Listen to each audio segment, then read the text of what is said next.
Welcome to the next in the series of our podcast, Your Places or Mine, with me, John Goodall, the architectural editor of Country Life. And me, Clive Haslett, publisher of Triglyph Books.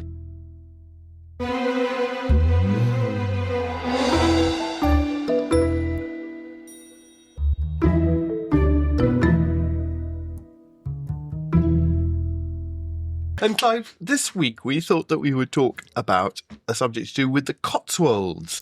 Yes, it's an ever-popular subject. Yes, with the readers of Country Life. With the readers of Country Life. Cotswolds number every week.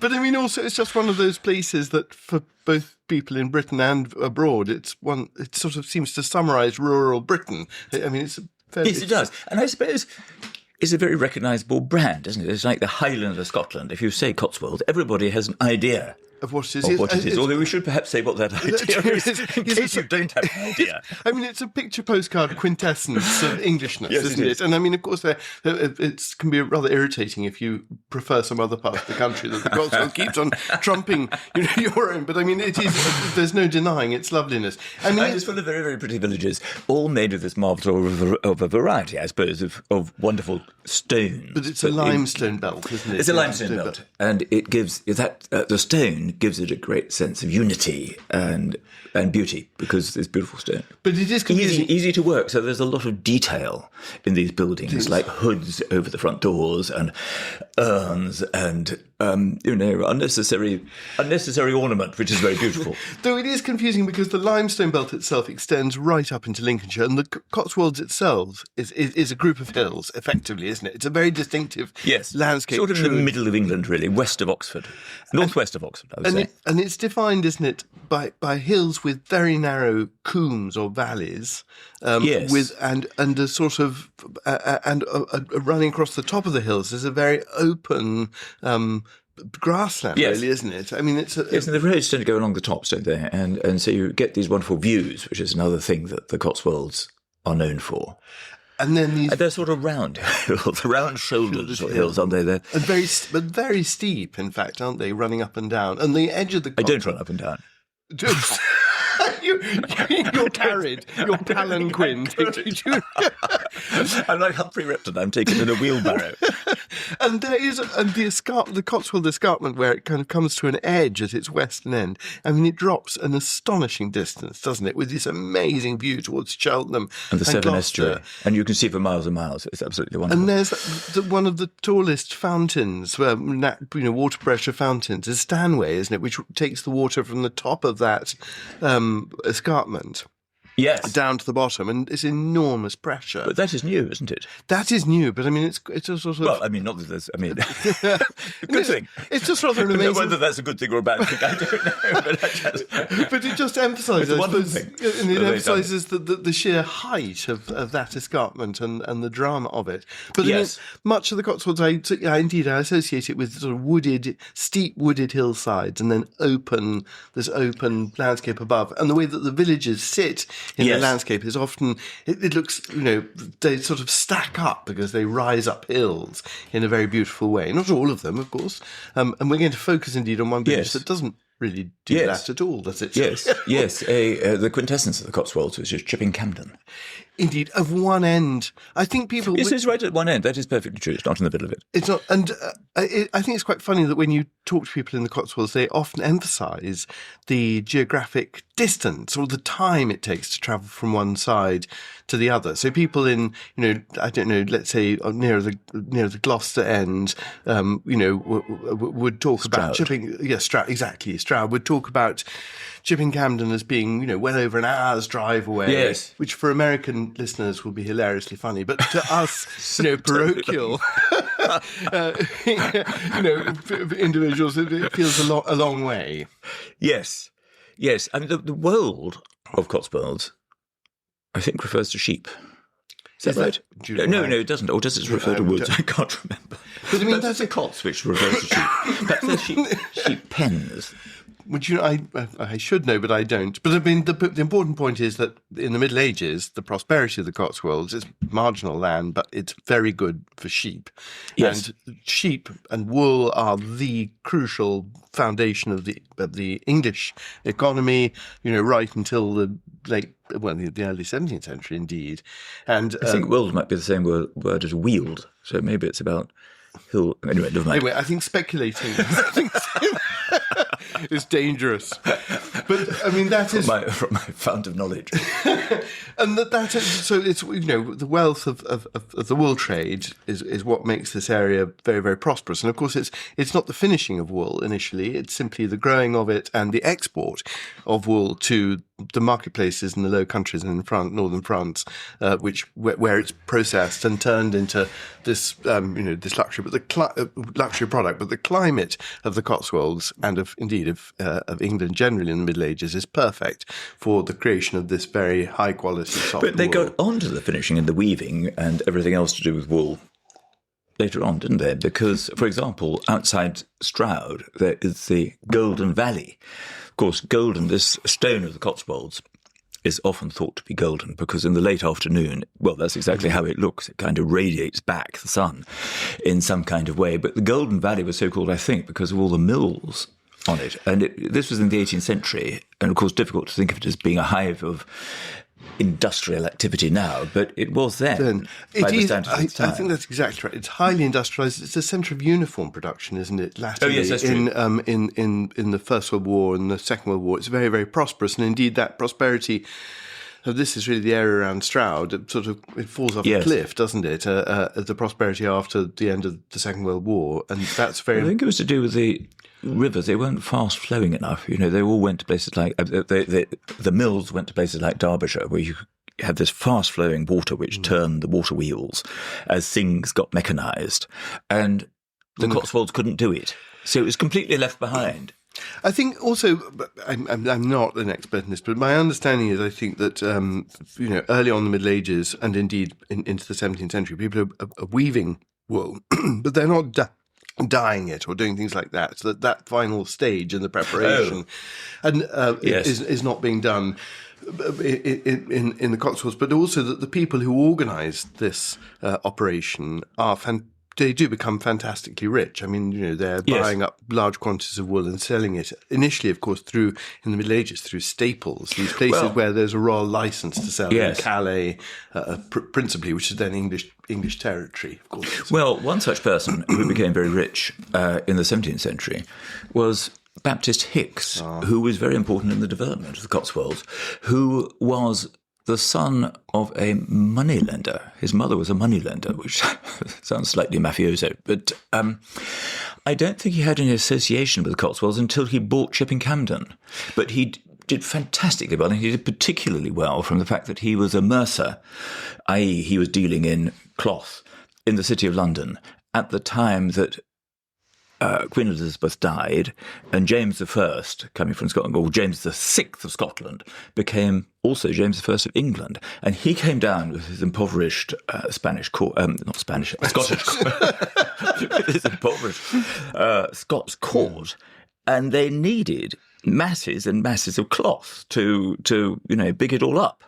And he supplied a fantastic amount. Of course, it was very difficult to get paid, but he must have got paid by some people. But he was given a grant at one point of £12,000 from some tax or other, which was a massive fortune. He must have supplied so much. Well, I think that's one of the big changes of the economy that takes place first in the Elizabethan period, but it's this bequeathing of monopolies which make huge sums of money for those involved. It is worth saying, isn't it, that there is a distinction between, for those of you who know London, drapers and mercers, the two major halls, but the drapers, as I think I'm right in saying, entirely deals in wool, but the mercers deal in fine cloths, and they're definitely the richer. So the mercer, I imagine that in fact... It might not have been wool, it might have been... Well, it would have been wool-based, but anyway... if he's supplying the court, of course, he's probably buying in silks and things. He may well not be getting things from the Cotswolds at all. His money is actually coming from a luxury business, which is completely different, and he then buys into... I mean, he's basically turning himself into a landed gentleman, isn't he? Yes, when he wasn't really very interested in the wool trade in the Cotswolds, I don't think particularly. I think he built this fabulous fabulous house and marvellous. Only the lodges and the banqueting houses survived, but you get an idea of this beautiful place that he built, which was set to the torch by it's destroyed in the Civil War, and you just get the two lodges, one of which is a landmark trust property. You can rent it out in a field where you can see the humps and bumps of the house had been, and in the shadow of the church where his monument is, and the church, of course, is spectacular. Yes, he became Lord Camden, didn't he, John? Viscount Camden. Exactly. And actually, I prefer the monument to his son-in-law. He didn't have a son, but he had a daughter. And that person, Edward Noel, I think, became the second Viscount Camden.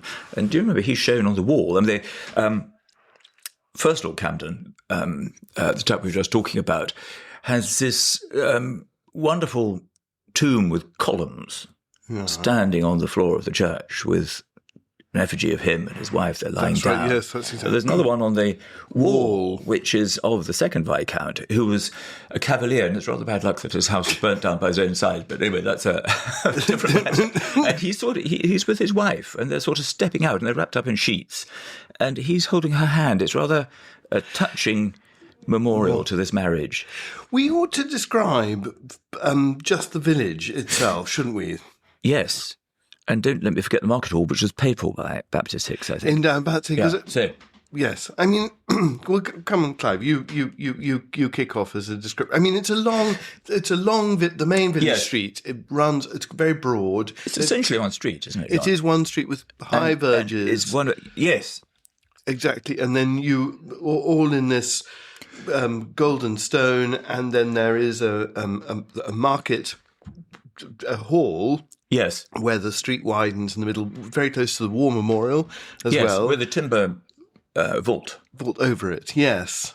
I mean, it's stone on the outside, but a wooden structure. Just supporting it. So and there's bumpy, that's owned by the National Trust, so it's been kept in a very bumpy fashion, this floor, as it always had been. So that's very wonderful. That was paid for, as said by this chap, Baptist Hicks. And then there's the town hall, isn't there, John? So it's one of those villages where the marketplace was right in the middle of the main street.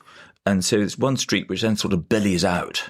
Exactly. And then goes on to wherever it's going. It was an important crossroads. I think that's why it was. And the church is not particularly. The church, which is right beside Baptist Hicks' house, is actually not particularly central. This is a village, so it's no distances are enormous, but it's not near the market cross.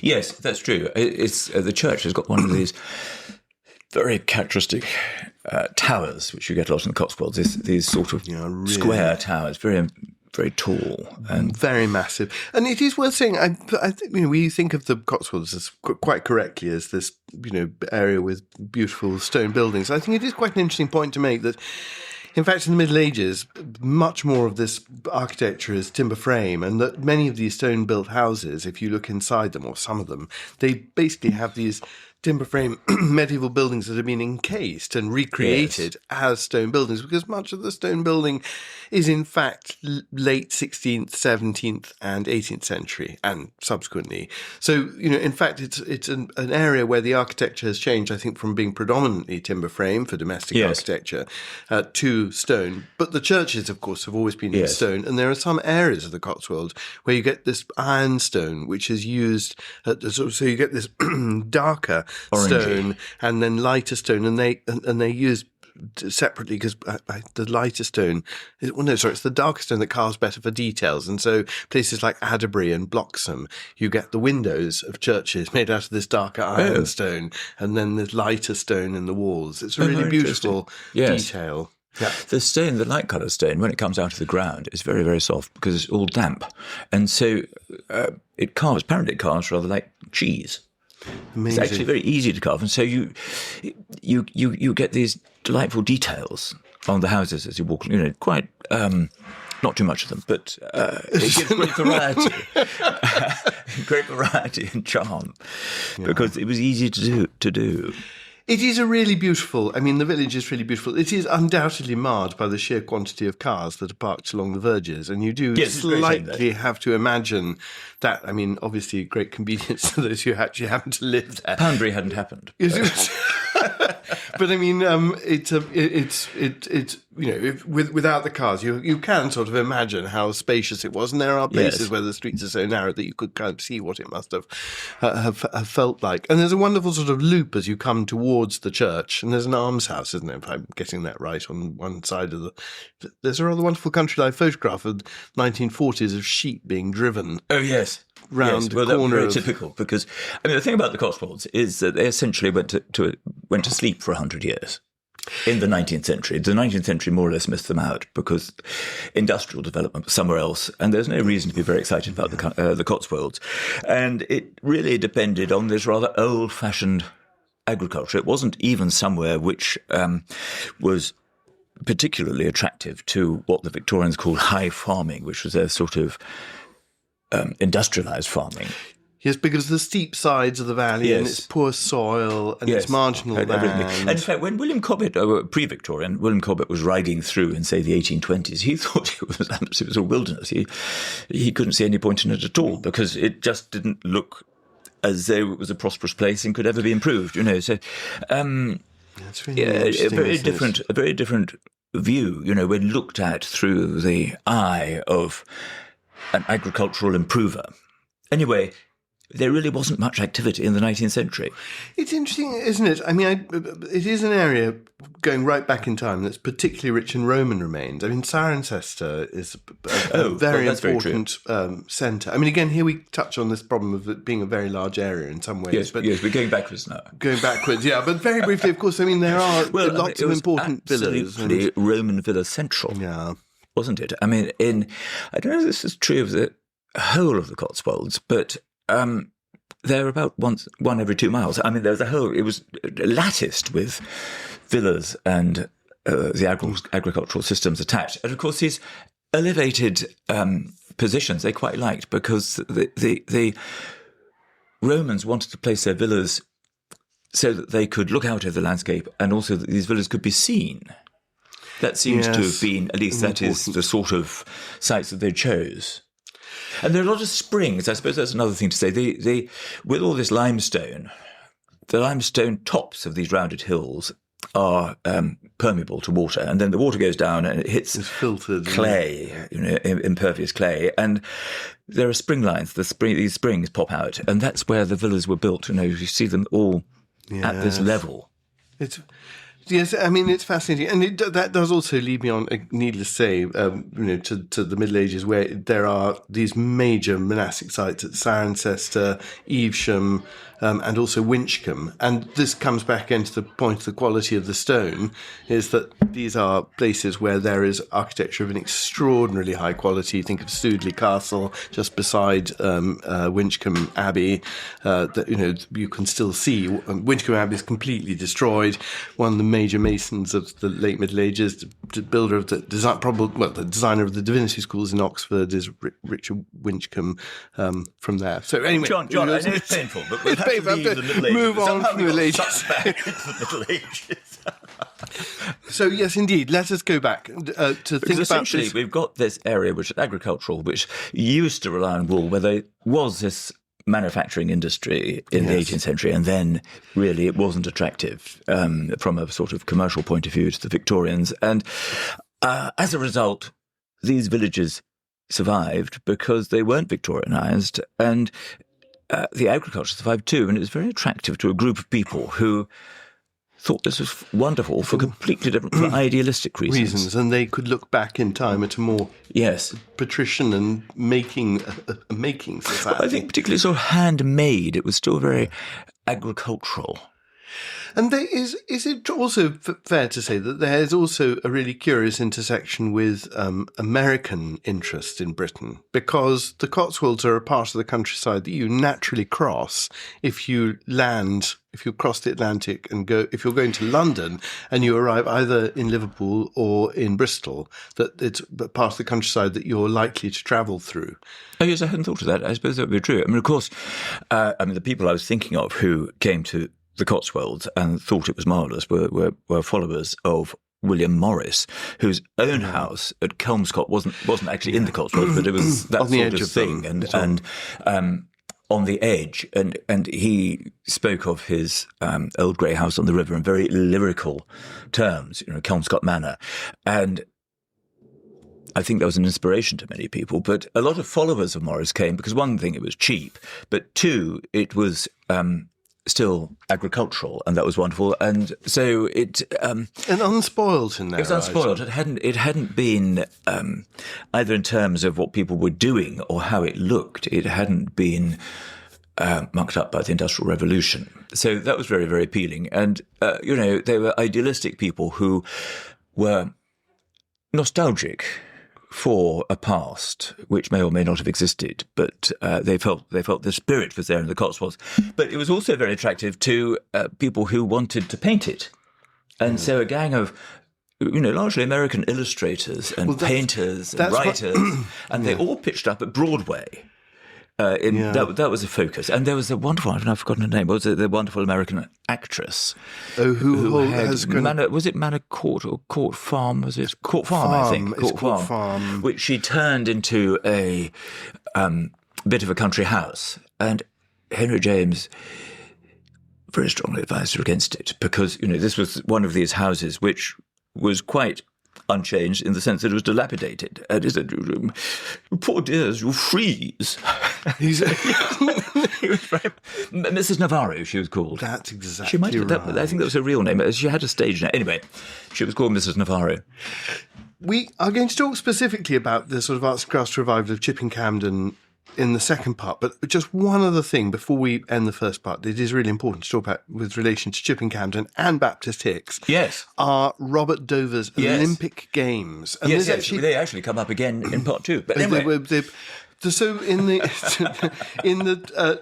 early 17th century, a trained lawyer called Robert Dover, he sets up a series of Olympic, what he calls the Olympic Games. It's amazing, isn't it? He was obviously a classicist. I mean, well, I suppose just through and through, but they're not. I mean, they're not really classical games. I mean, no, but he must have had the idea. Because we know that everybody today knows about the Olympic Games, but then nobody did. Indeed, and they are an attempt, and he, of course, charmingly, he spells it in some, I think, with a Y instead of with an I instead of a Y, and with a K at the end or something. I mean, it looks unmistakably. It was unmistakably recognisable, but 17th century too. And I mean, we don't know, I think, about any connection with Baptist Hicks, but they're held on a hill today called Dover's Hill, just outside Chipping Campden. And it must have been done, I think, with the support of Baptist Hicks, because he is the leading figure locally.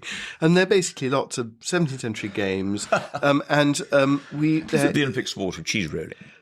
Well, I think that is different. That is actually, I think that is different. I think you're right. The Olympic Games are held annually in I can't remember the first one is 1620s, possibly I can't 1630s, and we have a description of them, a published description of them, and in which Robert Dover is described as this larger than life figure, enormously jolly, encouraging everybody. I like it. And there's a castle on a pole, a wooden castle on a pole, and cannon fire to announce the different games that are being played. And the story of the games is quite interesting because it sort of follows, I think, some of the trajectory that we've described of the Cotswolds generally, which is to say it remains, and it's cancelled during the Civil War, obviously, but it's revived again, and it runs until... It wouldn't have been revised under Oliver Cromwell, would it? Surely not. Would have been restoration. It's cancelled during the Civil War and during the Commonwealth, and then it's revived at the Restoration, and it runs, I think I'm right in saying, into the early 19th century when a local rector suppresses it because of all the rowdiness that it causes. But then I think in the 18th... like Greenwich Park, where there was... In Greenwich, there's that steep hill going up to the observatory. And a great sport because it's a place, obviously very near London, so a lot of cockneys could go out, and a place of recreation. And until the Victorian period, well, there was a fair also, which of course fairs attracted all sorts of goings on. But a thing that the Cockneys did was to run down this very steep hill, and it was called tumbling. And so you ran down, and then you sort of tumbled the last bit. And this was thought to be not only very dangerous, but I don't think anybody objected to that, but highly suspect because all sorts of undergarments and things were on display. And that had to be cancelled. But sorry, no, well, I mean, so this is also, as it were, suppressed. But then the hill, which was called Dover's Hill, is actually enclosed in the mid-19th century, in the 1850s. So whereas it had taken place before on a kind of open hillside, that hillside was then enclosed, and it became impossible after it had been suppressed. It couldn't have been ploughed up. It became private, but it became private land. I mean, grazing again. And, yes. But then there's fascinating thing is the National Trust had given Dover's Hill, I think, in the 1920s, so you can go there again. But I think I'm right in saying that the Olympic Games are revived for 1951, the Festival of Britain. And then I think that's right. Yes, and then I think since the 1960s, it's run unbroken as an annual event again. So you can still go and watch Robert Dover's Olympic Games. This is a fascinating. Good heavens! So you could go this year. I think so. I must confess, I've never been, and the reason that it was of such interest to me ages ago was to have an outing to Robert Dover. But it was the fact that his surname. I mean, he's a lawyer by training, but his surname is Dover, and the fact that this is synonymous with the castle Dover, yes. and that therefore they built this fake castle to fire guns in the 17th century as a Dover Castle to celebrate each episode in the games. It's sort of fascinating and a really weird spectrum of sports, of 17th century sports.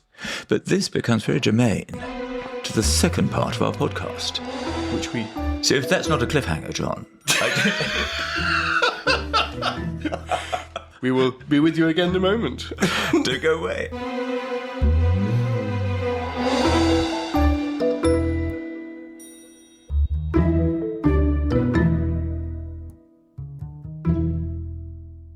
So, welcome back to the second part of this podcast, and we're now going to talk much more specifically, I think.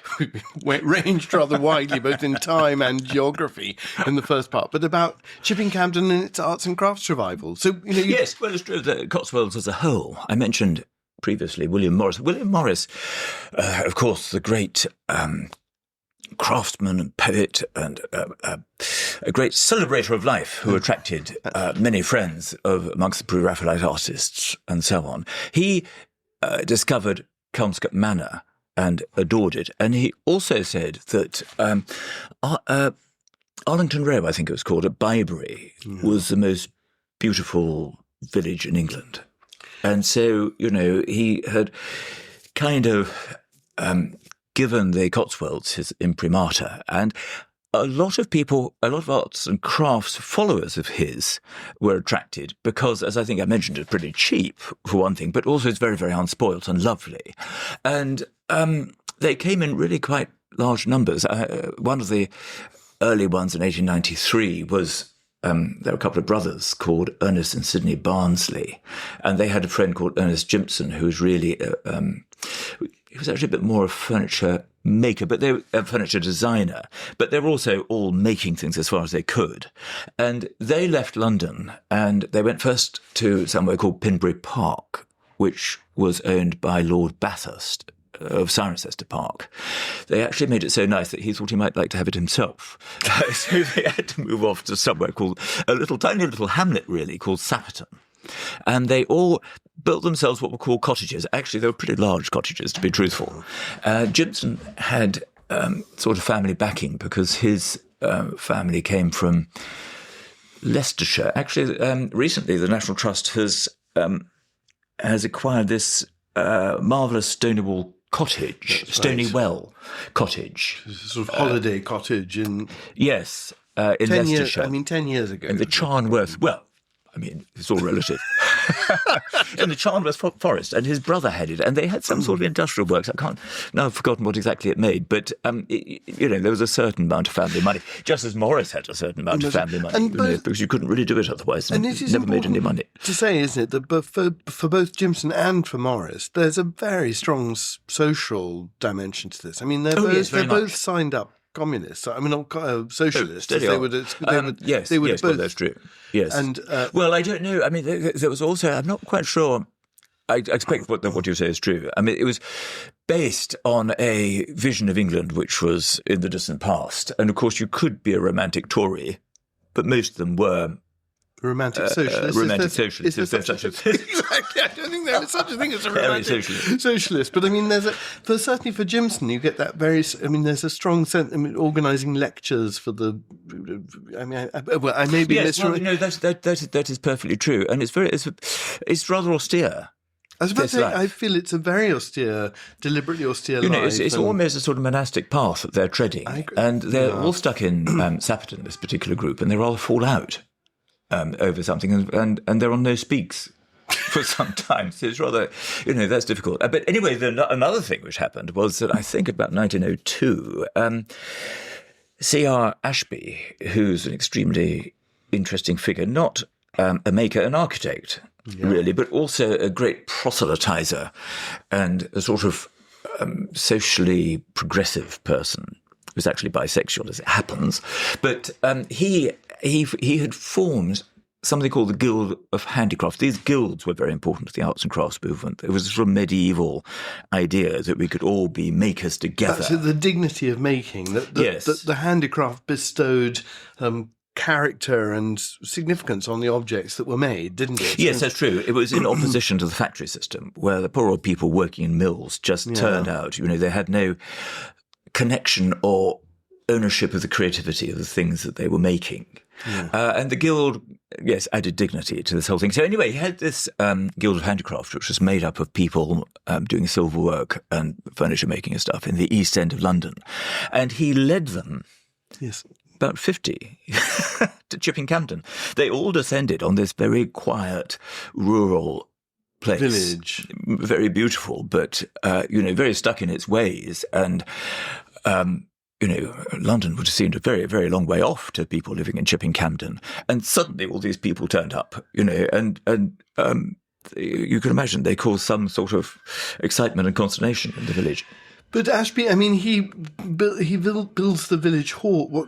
He does all these different things there, doesn't he? And yes, I mean, it was very organising and very improving, because these craftspeople, they'd never been to the countryside, more or less, before. So it was a complete shock to them. And they do turn up literally on bicycles, don't they? Or on foot. Or it sounds a completely extraordinary thing. I mean, I suppose they could have gone by train if they'd gone to Moulton Marsh or something. But anyway, they didn't have a very wide radius once they were in the village. Yeah. So, they're all there, and Ashby organised all these sort of, concerts and lectures and things, and also sort of improving things like Swedish exercises. And there are very funny photographs of all these craftsmen, doing their sort of Swedish exercises, leg bending exercises and things, which must have absolutely astounded the local population, who were all having a very hard agricultural life, probably engaged in physical manual labour from dawn till dusk. But I mean, there are, as a result of this, all sorts of changes that take place within the village, aren't there? I mean, architectural changes. I mean, Ashby then sort of, he restores various buildings and things. Well, I don't know that it wasn't so much Ashby. I think the key figure was associated and knew these people, and he was a wonderful Frederick Landseer Griggs, who was an artist who had done illustrations. He did two things. He did his own things. He was an etcher. That's what he is principally known for in a sort of artistic sense. And they were wonderful etchings of a sort of composite. They weren't actually topographical. They weren't taking beautiful buildings and showing them as they literally were, but they were kind of ensembles of beautiful buildings, which were a sort of caprice, but English and evoking how beautiful England had been in the Middle Ages.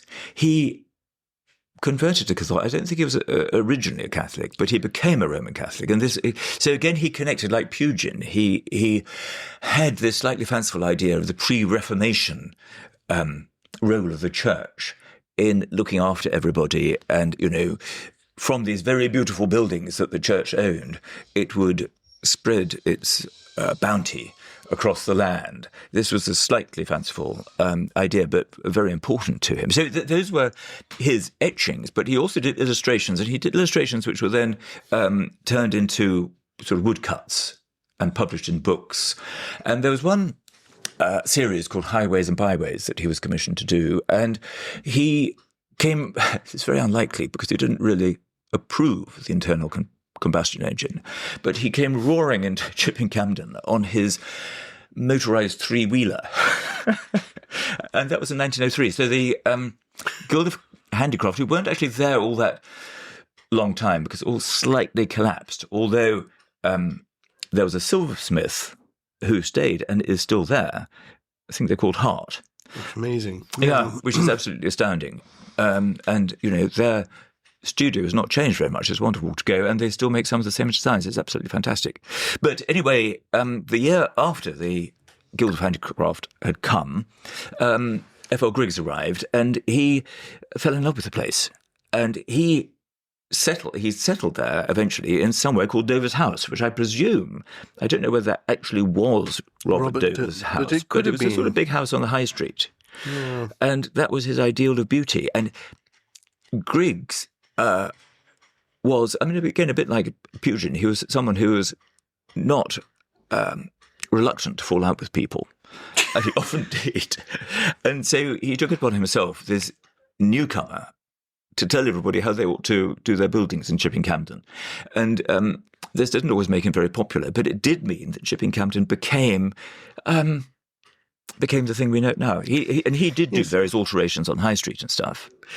And I do think it's something that fascinates me, the degree to which the arts and crafts movement has shaped. There are lots of other parallel figures. You think of somebody slightly later, like Albert Richardson doing the same at Ampthill, and Guildford. Raymond Erith in Morph. Edward Morph, was Edward it? Morph. Yes. There are these figures who, to an extraordinary degree, reshape places that we think of as being exceptionally beautiful, but they've actually sort of stroked the fur.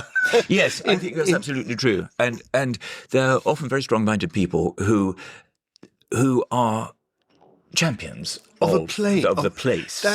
They fall in love with the place, yes. And they think that they understand the place, and then they involve themselves. Often, if you're in irritating ways, but they involve themselves, and they often do see the things that are significant about it, and therefore create out of these. These places. Yes, really... and they're sort of guardians, really. That's the word I was. Of these places, sort of self-appointed.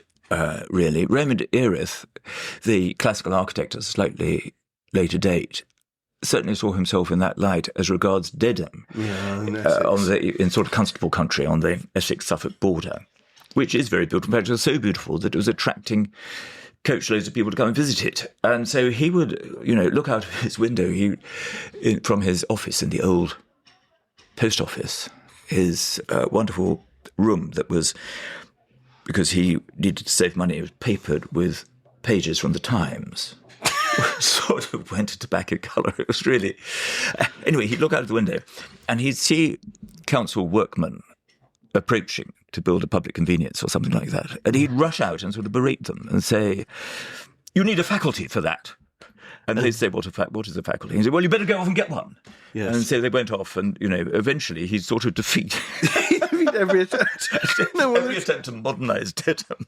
But Griggs, what are there landmark buildings that he works on in Chipping Campden, or is it really much more understated than that? Well, it is a bit understated because the whole point was not to be too intrusive. Yes. And that was, it was associated with the organisation that Morris and Philip Webb, the architect, had founded, the Society for the Protection of Ancient Buildings. And they believed that the intervention should be minimal. So Griggs did do, I think, about a handful of buildings on the high street, but he did it. He would restore them in a way that was very sympathetic. It was actually slightly quirky, because one of the things that the SBAB wanted was that work that was done, interventions that were made in old buildings, should be recognisably different. And so his interventions were never quite in the style. They were in this sort of quirky... And they're a door here, exactly. A window there, gable there. That's exactly what it is. And yet somehow it is stroking it all into a kind of picturesque shape. And things which might otherwise have been falling down and replaced by something else. These doors and gables were part of the effort of keeping it all upright, or slightly wonky. And I think it's time and time again that it's impossible to escape the sense that the arts and crafts movement has shaped our whole perception of them, of our inherited past. Yes. And on this more modest level. I think that anything, from the Middle Ages or Tudor period, for example, it's very difficult to look at it but through the lens of the arts and crafts movement, because often the reason that these buildings exist is because somebody had this romantic conception of them. And so we tend to visualise the distant past in that kind of way. Which could have been a bit misleading, John. I think it is. No, it's very misleading. But one were to speak to a medievalist. I think it is very misleading, but of course it is incredibly powerful, and I think we forget. It's very seductive. It's very seductive. It is seductive, and we forget the lens. Yeah, I think the key was that the love of materials, which is because the materials of the Cotswolds are easy to love, because it's this stone which is very beautiful, and so using the right kind of. This would be true of everything. This was absolutely the early years of the National Trust. As well. So it was a kind of pan-England / Wales movement. And there is also a sense, isn't there, that part of the Cotswolds, I think we may have talked about this a little bit before, as you move just out of the Cotswolds towards Warwickshire, you are entering Shakespeare country. This is a part of the heart of England, which is... Chipping Campden being at the north... is very close to it. It's very close to Stratford-on-Avon. That's interesting. Yes. And there's that sense that, this certainly in the early 20th century, this very strong view that England is a product, the soul of England is a product of all these things that are happening in the late 16th, early 17th century, of which, King James Bible, the works of Shakespeare, are all elements, and that therefore the soul of England, in some peculiar way, resides in this heartland. Yes. Yes, that's very true. And it's a very powerful idea, isn't it? And and also the villages, the Cotswolds, in this sense, they're what people imagine they're fighting the First World War for. There's these beautiful villages with dominating church, and the rural. This vision of rural England as being somehow where England's character is best expressed. It's not in the cities; it's in the villages. No, and it's an extraordinary thing that the two faces of England coexist in a Janus-like way, don't they? We were driving around Northamptonshire the other day, and there are bits which are post-industrial or kind of humdrum, everyday, modern Britain. Yeah. And then you'll suddenly... catapulted. Right next to it. Yes, you'll be catapulted into this different England, which is much more the one you were describing, which seems to be immemorial. Yes, thatched cottages, beautiful... ancient buildings. It is very funny, and it is... Ducal estates. You wish, Clive. Yes. Well, I didn't say goodbye. But that is, and the Cotswolds, I feel, that it very much evokes that. Yes, and of course, in the case of the wonderful F.L. Griggs. Well, I think I say wonderful. I think he was complicated. Yes, he was a complicated man. Could be very grumpy. So it might not have been so wonderful to be living in Chipping Campden at that time. But of course, he also stopped a lot of things. He encouraged, one of the things he encouraged, this was a sort of plus, he encouraged people to hang out signs. If you're a cobbler or something who has a sign of a boot or whatnot hanging outside your cobbler shop. So it was slightly, it was not totally medieval, but it was old-fashioned and charming. And I think that still persists. I think if you go to Chipping-Campden, I think you see these things. But he also stopped a lot of things. There are sort of a lot of villages were getting Art Deco cinemas. Well, there isn't in Chipping-Campden. Is there a cinema at all, you're going to ask? I was supposed to say, is there a Tudor cinema? A Tudor? I mean, that would be nice to think, but I mean...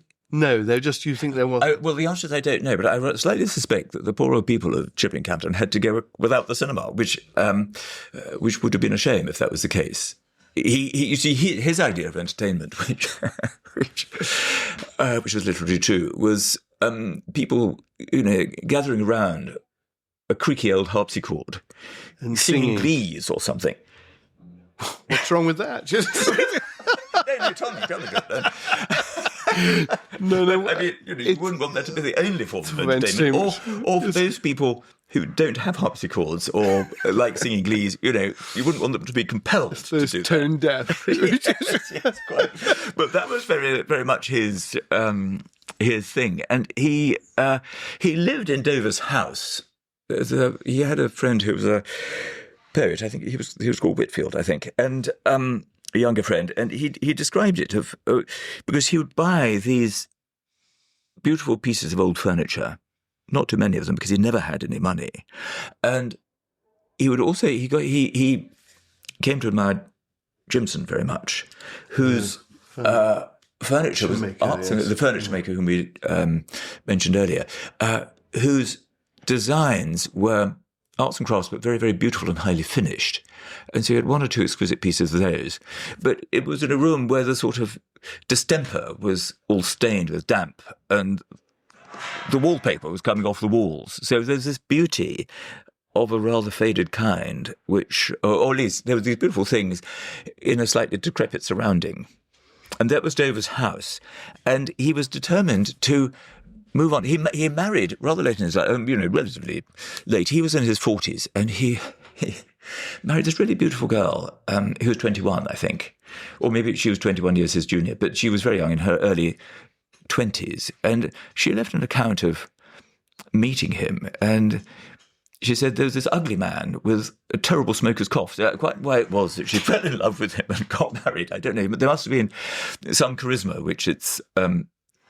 now difficult to penetrate, but they got married, they had children, and he then built another house called Dover's Court, which was to his own design, which was rather a grand thing to do. I think it was in the 20s, and the thing was that the market for etchings fell off a cliff because of the change in economic circumstances, and it was a big, big struggle to keep Dover's Court going, and then he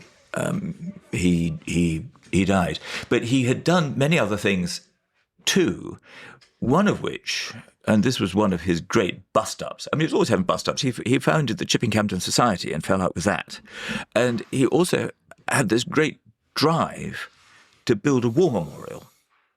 I was about to say the war memorial is his, is it? Or the not? War memorial is his, and it's not only the war memorial is not especially interesting in itself. It's a cross which many other people could have designed, but it's not just the war memorial; it's the setting, which is like a kind of what's the word? It's got a perimeter. It's like a sort of sacred space. Yes, a whole space in the centre, grassy. Around the market hall, yeah. It's between the market hall and the town hall, I think, isn't it, John? Yeah. Is that right? Yeah, and so he has landscaped this very important site in the middle of Chipping-Campden. But the problem was that he was, for one thing, he hadn't fought, he'd been too ill. But he was the sort of person who might have been a conscientious objector, and probably would have been. Maybe that's wronging him. Anyway, the fact that he hadn't fought didn't go down very well in the village. Oh, yeah, in the context of a war memorial. It's probably something to do with his smoker's cough. But also, he was a Roman Catholic. Yes, and that was I speak to a Roman Catholic here, and so you'll be pained to know that they really didn't like that either. No, well, I mean... And so, he had this great desire, this passion, this urge to build a war memorial. And there were forces very strongly aligned against him. But he succeeded in doing it. But that was one of the sort of great battles. I mean, there he was living in this I don't really know whether Chipping Campden is. It must have been a town once, but I think it would now be regarded as a village. But it didn't have very many people living in it. But he managed to fall out with nearly all of them. So he was accomplished. That was true. There are many parallels with Pugin. Pugin, the early 19th century architect who worked with Barry on the Houses of Parliament and so on and so forth. He also fell out with everybody, and he moved to the wonderful town of Ramsgate on the coast, which we've talked about, which we did. We talked about that, didn't we, John, in a podcast? Yeah. But he moved there. For various reasons. Partly he liked being on the sea. Partly he'd had an aunt who'd looked after one of his children there. But I can't help thinking that he didn't also partly move there so he could be rude about all the existing architecture in the town and fall out with everybody. Although, of course, he died at the age of 40, but he had been very prolific and pretty successful. Well, he'd earned enough money to build this big house and a complete church, and was on the way to doing a monastery on the other side of the road. But Griggs was the same sort of temperament, but he wasn't. He didn't have the same worldly success. You did mention earlier on that there was one silver maker who still works there. I mean, that tradition of making things, to what extent does it survive, do you know, in the town today? Does it? Well, the silver people are still there, but I don't know. I mean, I think what survives now is that the town is extraordinarily beautiful, and a lot of this is down, if not directly down to Griggs, it's down to the arts and crafts movement and the sensibility. I mean, I think that there came a time when you didn't need to have these guardians because there was a public sympathy for that way of thinking. But the harbingers had been these arts and crafts people. And that was true. I mean, there were tons of others in the Cotswolds. There was, for example, there was an architect called Norman Jewson who was... And I think Alfred Powell, he was a potter who lived there, and there was this wonderful person about whom a book has recently been written, whose name temporarily eludes me, but he made marionettes. He made these big puppets. It seems incredible, and he did these puppet shows, big string, but they were great big ones. Yeah. I think I've temporarily forgotten his name, but there were lots of these figures who were attracted to that part of the world.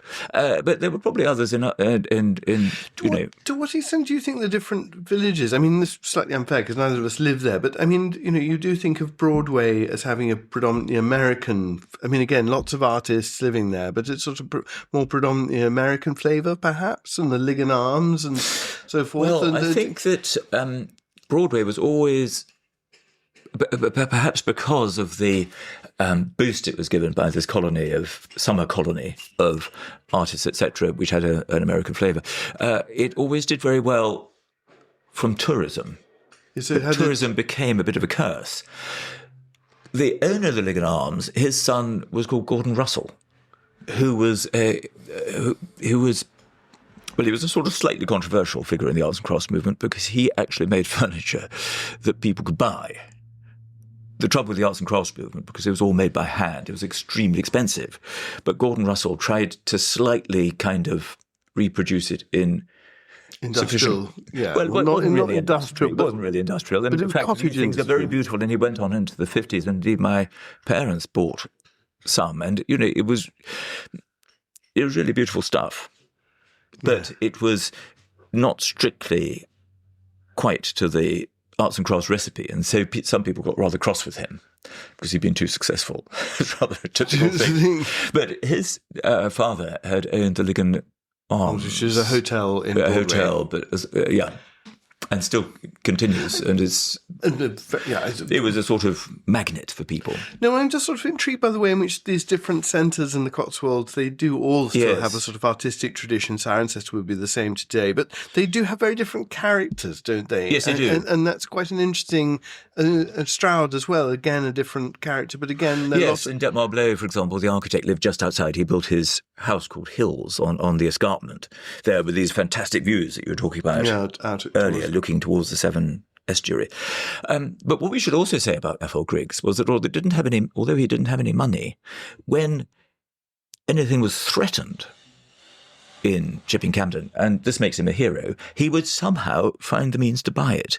And he bought Dover's Hill and gave it to the National Trust. I mean, he had to, I think he put up the money himself and got it back from other people. But I mean, he was practically going to ruin himself by doing it, but he had this great feeling that it was necessary. And there were I think there were a couple of other bits. There's a bit of land down by the church. So, he had he was a preservationist. He had this great instinct of the need to preserve. And I think the association with the National Trust, it was very much a similar aesthetic.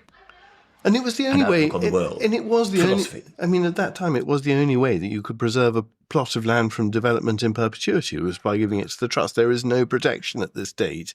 Yes. For anything. I mean, legally, if you own it, you can do what you like with this. And so the National Trust becomes this vehicle in the 10s and 20s, doesn't it, to save things in perpetuity. Yes. I mean, of course, somebody like Griggs was very keen on nothing happening at all, which I suppose, looked at from today's standpoint, is unsustainable. It's a bit Canute-like. It is. No, well, I don't disagree. And I mean, and so actually to have found a way of doing things that maybe enabled development in the way that you liked, rather than trying to just say no, it mustn't happen at all, would have been a better way forward. No, well, I think it's also important to contextualise this. We naturally see the National Trust from our moment backwards, but the reason that there's such enthusiasm for it in this early period is that it is the only way of preserving things. It's not that there are options, if you see what I mean. And I think it's important to remember that whatever your perspective, and I agree, I think it is Canute-like. Change seems to me the one certainty. You can't keep things as they are, but that desire to preserve particularly villages and places of this kind, that there are no alternatives to it. It's extraordinary. And I think that the way that Griggs looked at things, which was that how lovely England was at one time in the distant past. Yes, and how it has fallen. I mean, that wasn't a recipe for cheeriness. No, well, I think this vision of, we've used the word before, prelapsarian, it's a very powerful idea, isn't it? And unfortunately, the more you find out about that supposedly prelapsarian state, the more you realise it's a total illusion. But it is, nevertheless, it has a hold on us all. It is what nostalgia, in a way, is made of, isn't it? It's a very, very powerful response to things, and very appealing response to things. And it's not without merits, it's just not very truthful. No, I mean, ultimately, it caused grief because the arts and crafts movement was always being shipwrecked. The lives of the people engaged in the arts and crafts movement, because it was doomed to failure, because it couldn't keep up. There wasn't a market for what it made, and the ideals that people had were always running onto the rocks in some kind of way. And yet it remains a much more powerful vision, doesn't it? Well, I suppose it's true. That is true. I mean, in a curious way, I mean, we talked about it before, haven't we? It's a subject for another podcast as we draw this to a close. But I mean, the way in which, you go to even a modernist house and people will tell you what the materials are and how they've been made. And there's an irony in that modernism is an aesthetic of industrialization, yet the best modernist things are actually arts and crafts and spirit. Yes. It's a very funny thing. I suppose it continues to inspire. I mean, look at the King. Yeah, no, indeed. Well, we will be... What a note to end on. What a note to end on. And we will be returning next week with... Yes, we shall be. We'll be returning next week. And what we must say, John, is that if people have liked this show, please can you leave a review? It's become a show now. What else do we say? What else are we meant to say? And you can find us on www.wipeonpod.com. That's right. And what are we doing next week? We don't know yet. We haven't yet decided, but the week... No, but we'll tell you later. There's a busy week and there's a lot that will be thrown up by it. That's for sure. Excellent. There's no looking back in nostalgic reverie to the Middle Ages. Speak for yourself, Clive.